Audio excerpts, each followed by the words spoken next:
ഉമ്മച്ചൻ സാറേ, ഉപദേശിക്കുകയാണെന്ന് തോന്നരുത്. ക്ലബിൽ പോകുന്നതോ മദ്യപിക്കുന്നതോ ഒന്നും ഒരു തെറ്റല്ല. ക്ലബും മദ്യമൊക്കെ പിന്നെ എന്നാത്തിനാ? പിന്നെ ഒരു പോലീസുകാരന്റെ ദേഹത്ത് കൈവയ്ക്കാന്ന് പറഞ്ഞ അതും ഒരു തെറ്റല്ല. പ്രത്യേകിച്ച് പ്ലാന്റർ ചാക്കോച്ചന്റെ മോൻ ഉമ്മച്ചന്റെ അനിയൻ. പക്ഷെ എന്റെ ഈ സോളമന്റെ ദേഹത്ത് തൊട്ട ഏത് കോപ്പന്റെ മോനായാലും കൊള്ളാം, അനിയനായാലും കൊള്ളാം, പരുപ്പ് ഞാൻ എടുക്കും. അതിന്റെ പേരിൽ ഉമ്മച്ചനൊന്നും തോന്നരുത് കേട്ടോ.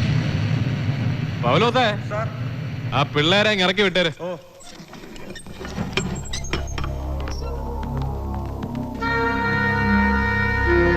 പോയിക്കോ.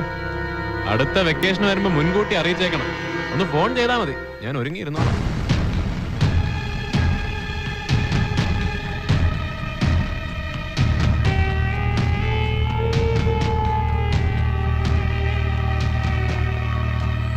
നീ വണ്ടിയിലോട്ട് കയറി, ഞാനെത്തി.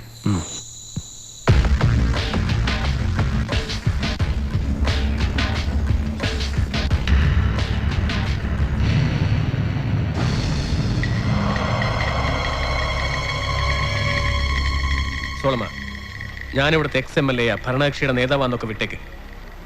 ചത്തുപോയ എൻ്റെ അപ്പൻ പ്ലാന്റർ ചാക്കോച്ചന്റെ പേരും വേണ്ട. പക്ഷെ നീ കൈവച്ചത് ഉമ്മച്ചന്റെ അനിയന്റെ മേല.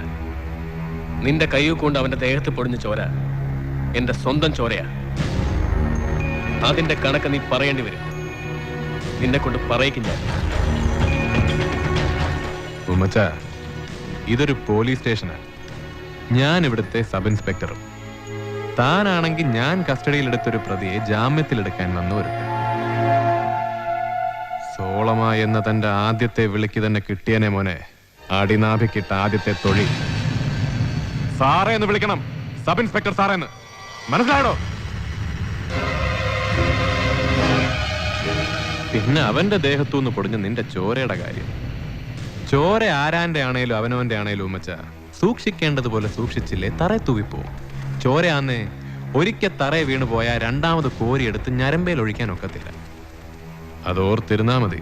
പ്ലാന്റർ ചാക്കോച്ചിയുടെ മക്കള് രണ്ടും. എന്നാ ഉമ്മച്ചൻ ചെല്ല്, ഞാൻ വിളിച്ചോളാം.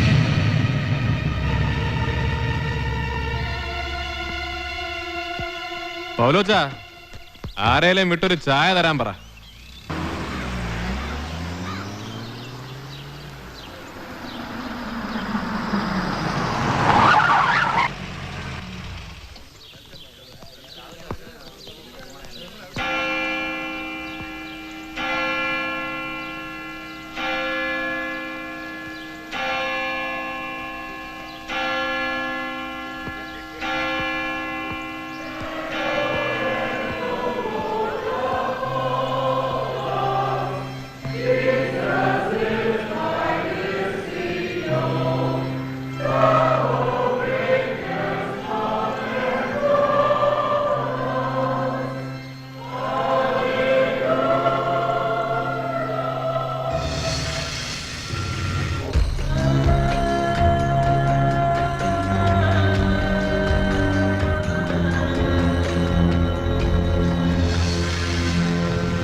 തോമാവെന്ന് പറഞ്ഞത് കേട്ടപ്പോ നീ വരത്തില്ലെന്നാ ഞാൻ വിചാരിച്ചേ. വരണ്ടെന്ന് തന്നെ ഞാനും വിചാരിച്ചത്. പിന്നെ ആ വിചാരം അങ്ങ് മാറാൻ എന്നതാടാ കാര്യം? ഒരൊറ്റ തവണ കൂടി ആവാന്ന് വിചാരിച്ചു. അതും കളരിമുറ്റത്തേക്കില്ല, ഇവിടെ പള്ളി വരെ ഉള്ളൂ.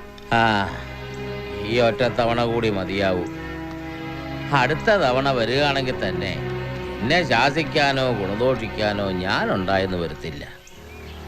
തോമാച്ചനെ ഞാൻ പറഞ്ഞയച്ചത് ഞാനും കൂടെ ട്രസ്റ്റിയായിട്ട് നടത്തുന്ന ഒരു ചാരിറ്റി ഫണ്ടിൻ്റെ കാര്യം ഞാൻ മുമ്പൊരിക്കൽ നിന്നോട് സൂചിപ്പിച്ചിട്ടുണ്ടായിരുന്നു. ഇപ്പോഴത്തെ സ്ഥിതി എന്താന്ന് വെച്ചാൽ ഫണ്ടിലേക്കുള്ള വരവ് തീരെ കുറവാണ്. കേരളത്തിൻ്റെ വടക്ക് ഭാഗത്ത് ഹാർട്ട് ഡിസീസായിട്ട് കഴിയുന്ന ആമിന എന്നൊരു കൊച്ചിൻ്റെ ട്രീറ്റ്മെൻറ്റിന് നമ്മൾ കുറച്ച് തുക സ്പോൺസർ ചെയ്തിട്ടുണ്ടായിരുന്നു. ഒരു പാവപ്പെട്ട വീട്ടിലെ കൊച്ച. വലിയൊരു തുക ചിലവുള്ള കാര്യമാണ്. ഈ ആമിന കൊച്ചിൻ്റെ കാര്യം നീ ഏറ്റെടുക്കണം. അതിനിപ്പോ എന്റെ കയ്യിൽ എവിടെ നിന്നാച്ചോ വലിയ നിക്ഷേപം ഇരിക്കുന്നത്. ഇപ്പൊ എന്നെ കൊണ്ട് ഒന്നും നോക്കുകയല്ല. പിന്നെ എപ്പോഴേലും ആവട്ടെ, ഞാൻ നോക്കാം. എടാ മോനെ, ഇതെനിക്ക് സിമിത്രിയിലിട്ട് പോകുമ്പം കിഴി കെട്ടി കൂടെ കൊണ്ടുപോകാനല്ല. കണ്ടവനെയൊക്കെ പറ്റിച്ചും പിടിച്ചു പറിച്ച് നീ ഉണ്ടാക്കുന്ന കാശിൽ നിന്നുക ഏതെങ്കിലും നല്ല കാര്യത്തിന് ഉപകാരപ്പെടുമെങ്കിൽ അതിന്റെ ഒരു പുണ്യം നിനക്ക് കിട്ടിക്കോട്ടെന്ന് വിചാരിച്ചിട്ടാ. ഇനി അതേ കയറി തൂങ്ങണ്ട. എന്നെ കൊണ്ട് പറ്റുന്ന എന്നാന്ന് വെച്ചാൽ ഞാൻ എത്തിച്ചേക്കാം. അതിന് കിഴി കെട്ടി സിമിത്തേരിയിലോട്ട് എടുക്കുവോ കുഴിച്ചിട്ട് മുളപ്പിക്കോ എന്നതാന്ന് വെച്ചാ ചെയ്. പക്ഷെ ഇത് പറയാൻ വേണ്ടി മാത്രം എന്നെ ഇത്രയും ദൂരം വണ്ടി ഓടിപ്പിച്ച് ഇതുവരെ കൊണ്ടുവരേണ്ട കാര്യമൊന്നുമില്ലായിരുന്നു. നിന്നെ ഇങ്ങോട്ട് വരുത്തിയത് ഇത് പറയാൻ വേണ്ടി മാത്രമല്ല. 2 ദിവസം മുമ്പ് ആ പെങ്കൊച്ചുങ്ങൾ ഇവിടെ വന്നായിരുന്നു. അതുങ്ങളുടെ കണ്ണീര് കണ്ട് സഹിക്കാഞ്ഞിട്ടാ. സോളമ 2 വയറ്റിൽ പിറന്നതാണെങ്കിലും അതുങ്ങൾ നിന്റെ പെങ്ങന്മാരല്ലാണ്ട് വരികയില്ലല്ലോ. 2 ആഴ്ചയായിട്ട് കട്ടിലേന്ന് എഴുന്നേറ്റിട്ടില്ല നിന്റെ അപ്പൻ. ഇനി എഴുന്നേക്കുമെന്നും തോന്നുന്നില്ല. ആയ കാലത്ത് ഒരുപാട് പാപങ്ങൾ ചെയ്ത് കൂട്ടിയിട്ടുണ്ട്. അത് നിന്നെപ്പോലെ തന്നെ എനിക്കും അറിയാം. പക്ഷേ ഒരു പാപം മറ്റൊരു പാപത്തിനുള്ള പരിഹാരമാകുന്നില്ലല്ലോ കുഞ്ഞെ. അച്ഛൻ കാര്യം പറ. ഞാനിപ്പോ എന്നാ വേണമെന്ന്? കളരിമുറ്റത്തെ വീട്ടിൽ ചെന്ന മനുഷ്യനെ ഒന്ന് കാണണം. ശരി, കാണാം. പക്ഷെ അങ്ങേര് ചത്തുപോയെന്ന് പറയാൻ പോലും ഇനിയൊരു തവണ അച്ഛൻ ആളെ വിടരുത്. അതിന് പകരമാണ് ഈ കാണലെന്ന് ഞാനങ്ങ് വിചാരിച്ചോളാം. എന്ത് വേണമെന്ന് അച്ഛൻ തന്നെ പറ.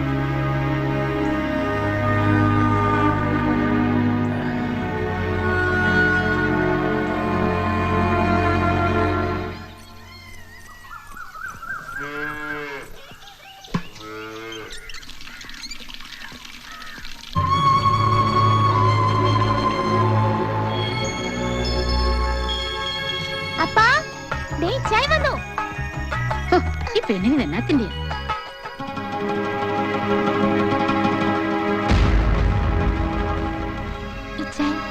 ഇച്ചായ വന്നു. സോളമൻ ഇച്ചായ.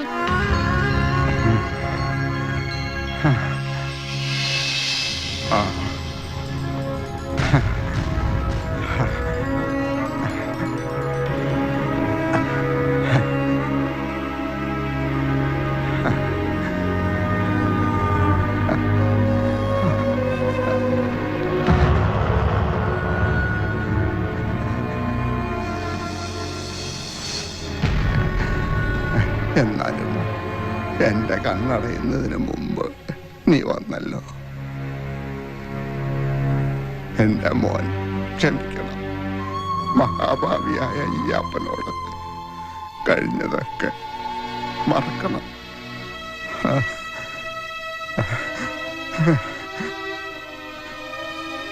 ഇവർക്ക് ഇനി നീയേ ഉള്ളൂ. അപ്പൻ ചെയ്ത തെറ്റിന് ഈ കുഞ്ഞുങ്ങളെ ശിക്ഷിക്കരുത്.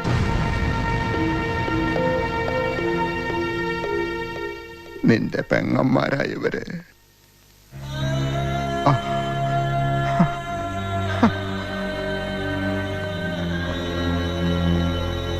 എന്റെ അമ്മച്ചി മരിച്ചിട്ട് വർഷം 18 കഴിഞ്ഞു. അതിന് മുൻപോ പിൻപോ എനിക്കൊരപ്പനുണ്ടായിരുന്നില്ല. ഇനി ഇത്രയും കാലത്തിന് ശേഷം അങ്ങനൊരു പുതിയ ബന്ധം എനിക്ക് വേണ്ട. ജീവിതത്തിൽ ഇന്നേ വരെ സോളമൻ ഒറ്റയ്ക്കായിരുന്നു. ഇനി അങ്ങനെ തന്നെ ജീവിക്കാനാണ് എനിക്കിഷ്ടം.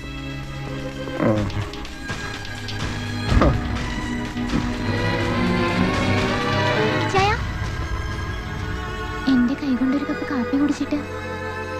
വേണ്ട.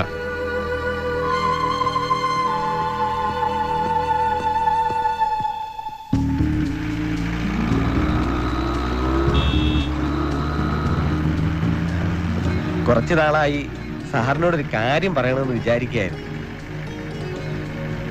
വേറൊന്നും കൊണ്ടല്ല, സാറിപ്പോ ഇവിടെ വന്നിട്ട് ഇത്ര ആയുള്ളെങ്കിലും എന്തോ കുറെ കാലമായിട്ടുള്ള ബന്ധവും പരിചയമോ ഒക്കെ ഉള്ള പോലെ. അതുകൊണ്ടാ. താൻ വളച്ചു കെട്ടാത്ത കാര്യം എന്നാന്ന് പറയടോ പോലോച്ച. അല്ല, ഞാൻ പറയുന്നോണ്ട് സാറിനൊന്നും തോന്നരുത്. ഈ ചരട് പൊട്ടിയ പട്ടം പോലെ ഇങ്ങനെ നടന്നാ മതി. എവിടെങ്കിലും ഒന്ന് കുറ്റിയടിക്കണ്ടേ? സാറൊന്ന് മൂളി കിട്ടിയാ മതി. ബാക്കിയൊക്കെ ഈ പൗലോസ് ഏറ്റു. നല്ല പയറ് പോലുള്ള പെൺപിള്ളേരുണ്ട്. അത് നല്ല 1-ാം തരം ഫാമിലിയിലുള്ളത്. എന്നതാ വേണ്ടതെന്ന് വെച്ചാ സാറ് പറ. ചെലവാകാതെ കിടക്കുന്ന വല്ല പെമ്പിള്ളാരും ഉണ്ടോ പോലോച്ച തന്റെ കുടുംബത്തില്? താൻ ഈ പറയുന്ന പയറ് പോലത്തെ പെമ്പിള്ളാരെ ഇടയ്ക്ക് ഞാനും കാണാറുണ്ട്. കാര്യം കഴിയുമ്പോ കാശും കൊടുത്ത് പറഞ്ഞയച്ചാ പോരാടോ. അതിനെന്നാത്തിന് അവരുടെ അടുത്ത് കുറ്റിയടിക്കുന്നത്?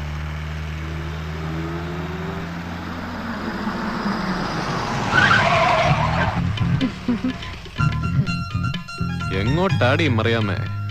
ഒരു വലിയ കോളത്തെ ലക്ഷണം ഉണ്ടല്ലോ. ഓ എന്തോന്ന് കോള് സാറേ, സീസണൊക്കെ മഹാമോശല്ലയോ? കാര്യം സാറ് നമ്മുടെ സ്വന്തം ആളാന്ന് പറഞ്ഞാലും ആരെയും വിശ്വസിക്കണ്ടായോ? മൂർഖനാന്നാ എല്ലാവരും പറയണേ. സത്യാവസ്ഥ നമുക്കല്ലേ അറിയാവുള്ളൂ, ഇല്ലയോ സാറേ? മതി മതി, സോപ്പിട്ട് നീ ഇല്ലാതാക്കി കളയല്ലേടി. നീ ചെല്ല്. ലോക്കലാന്നോ പുറത്താന്നോ? ഇവിടെ തന്നെയാ സാറേ ലോക്കല്. പിള്ളേരാ സാറേ. നമ്മുടെ നേതാവില്ലയോ ഉമ്മച്ചൻ സാറ്, അങ്ങേരുടെ അനിയനും ടീമുമോ ബാംഗ്ലൂരിൽ എങ്ങാണ്ട് പഠിക്കുന്ന. അത് നല്ലതാ, പിള്ളേര് പഠിച്ച് വളരട്ടെ. എവിടെയാടി ക്യാമ്പ്? നമ്മുടെ 5 പുരക്കിലെ റബ്ബർ തോട്ടത്തിലുള്ള ആ വീടില്ലയോ, അവിടാ. ദേ സാറേ, ആ വഴിക്കൊന്നും വന്നേക്കല്ലേ, പിള്ളേര് അത്രയ്ക്ക് രഹസ്യമായി വെച്ചേക്കുന്നതാ. ഓ, എനിക്ക് വേറെ എന്തൊക്കെ പണി കിടക്കുന്നടി മറിയാമേ. തൽക്കാലം നീ 5 പുരക്കിലോട്ട് ചെല്ല്. അവിടെ പിള്ളേർ അടുപ്പത്ത് വെച്ച വെള്ളം ഇപ്പൊ തിളച്ച് മറിഞ്ഞു കാണും. വരട്ടോ പൗലോ സാറേ? വരണ്ട, പോയച്ചാ മതി. ചേടാ, ഇവനിത് എന്നാ പണിയായി കാണിക്കുന്നത്? മണിക്കൂർ ഒന്നായില്ല അകത്ത് കയറിയിട്ട്. പാവം 2 ആഴ്ചയല്ലേ ബാംഗ്ലൂരിൽ നിന്ന് പോന്നിട്ട്, അതിന്റെ ഒരു ക്ഷീണം കാണും. ഓ, ഇയാള് പറയുന്ന കേട്ടാ തോന്നും ബാക്കിയുള്ള ഒരുപാട് ദിവസവും. എടാ, അതുകൊണ്ടല്ല, ഈ ചുറ്റുവട്ടത്ത് ഏതെങ്കിലും ഒരു കുഞ്ഞിന്റെ ചെവിയിലെത്തിയാൽ മതി. ഇവിടെ കരക്കാർ കൂടാൻ വലിയ സമയമൊന്നും വേണ്ട.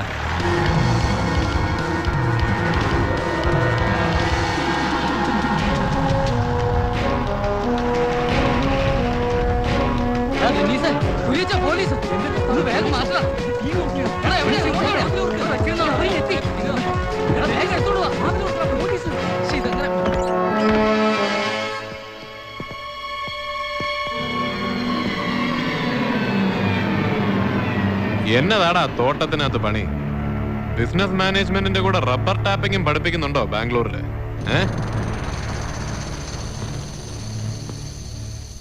അകത്താരടാ? ഡെന്നീസാ. ഏത് ഡെന്നിസ്? അത് നമ്മുടെ ഉമ്മച്ചായന്റെ അനിയൻ. ഓ, പ്ലാന്റർ ചാക്കോച്ചന്റെ ഇളയ മോൻ. അകത്ത് പഠനം വല്ലതും നടക്കുവാന്നോ? എന്ന് വെച്ചാ വല്ല പ്രൈവറ്റ് ട്യൂഷൻ എന്തെങ്കിലും? മര്യാദയ്ക്ക് അവനോട് പുറത്തോട്ടിറങ്ങി വരാൻ പറ. അവനായിട്ട് വാതിൽ തുറന്നു വന്ന അവന് കൊള്ളാം. എന്നെ കൊണ്ട് തുറപ്പിക്കരുന്ന് പറ. ഡെന്നീസേ, വാതിൽ ഓർക്കടാ. എടാ, വാതിൽ ഓർക്ക്.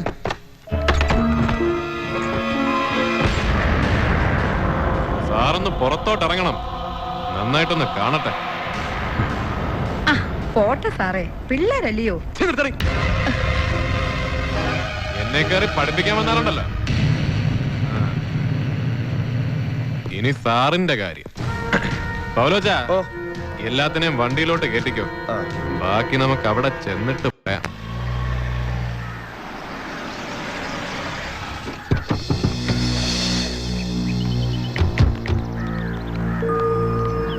സോളമൻ സാറുണ്ടോ?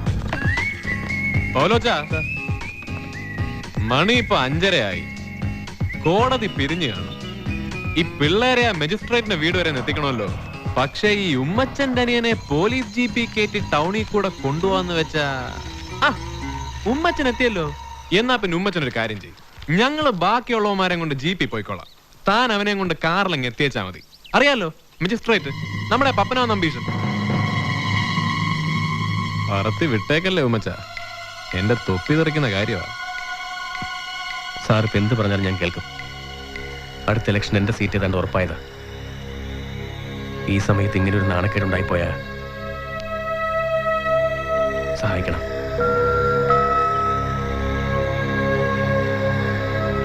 താമ്പാ, നമുക്ക് അകത്തിരുന്ന് സംസാരിക്കാം.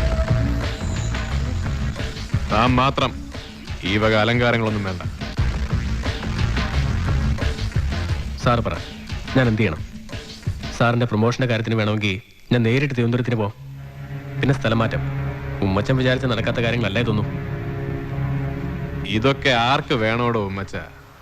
തോളയിൽ ഒരു സ്റ്റാർ അധികം കയറിയിട്ട് ഇപ്പൊ ആർക്കാ ഗുണം? പിന്നെ സ്ഥലം മാറ്റം അങ്ങ് മഞ്ചേശ്വരം മുതൽ ഇങ്ങ് പാറശാല വരെ നമുക്കെല്ലാം ഒരുപോലാണോ? തനിക്ക് കേസ് ഒഴിവാക്കണോ പറ.